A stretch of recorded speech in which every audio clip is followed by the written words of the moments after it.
Саламатсыздарбы, кутмандуу күнүңүздөр менен. Бүгүн биз сиздерге жакшы сөз аттуу аңгемени окуп беребиз.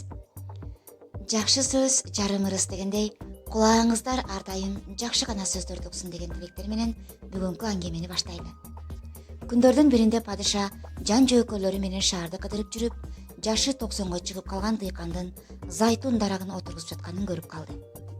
Падыша Абышкага келип, эмне үчүн зайтун дарагын отургузуп жатасыз? Бул дарак мөмө бергенче 20 жыл керек болот. А сиздин жашыңыз болсо 90го таяп, ажалыңыз да жакындап калыптыр деди. Карып калган дыйкан: "О падышам, ата-бабаларыбыз бактырак отургузду. Мөмөсүн биз терип жедик. Биздин урпактарыбыз дагы мөмөсүн жесин деп дарак отургузуп жатам", деп жооп берди. Анда падыша эң жакшы сөздү ушул Абышка айтты. "Алтын бергиле", деп аскерлерине буйрук берди. Абышка акчаны алары менен жылмайып койду. Анда падыша: "Эмне үчүн жылмайып жатасыз?" деп сурады. Абышка: "Зайтун дарагы 20 жылдан кийин мөмө берет, а менин дарагым азыр эле мөмө бере баштады", деген экен.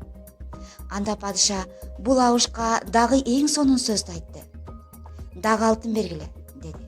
Абышка алтынды алып, кайра жылмайып койду. Падыша таң калып: "Эмне үчүн күлүп жатасыз?" деп сурады.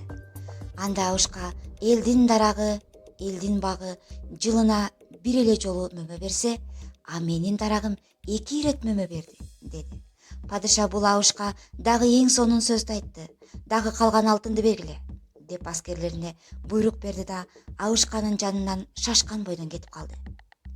Анда аскер башчылардын бири: "О падышам, эмне үчүн Абышканын жанынан шашкан бойдон кетип калдыңыз?" деп сурады. Анда падыша: "Абышканын жанында таң атканча отурсам, баардык акча түгөнүп, Абышканын алтынга тете сөздөрү түгөнбөйт болчу", деп жооп берди. Жакшы сөз, жакшы иш, жакшы мамиле дайыма мөмөсүн берет. Көңүл бурганыңыздар үчүн чоң рахмат. Ар дайым жакшы сөздүн күбөсү болуп жүрүңүздөр. Кайрадан кездешкенче аман болуңуздар. Биздин каналга катталып коюуну унутпаңыздар. Лайк, комментарий жазыңыздар.